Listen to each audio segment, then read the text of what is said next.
Dito kami ngayon sa Bulinaw. Doon sila Doktora Carancho. Ito yung resort nila. Ito yung resort nila. Malapit lang ng dagat.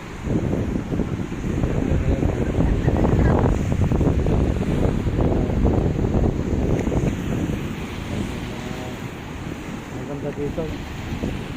May high tide na ngayon eh. Dahil tide. Kanina wala pa. Bago lang kanina. Dito maganda din dito eh. Tabing dagat talaga mismo.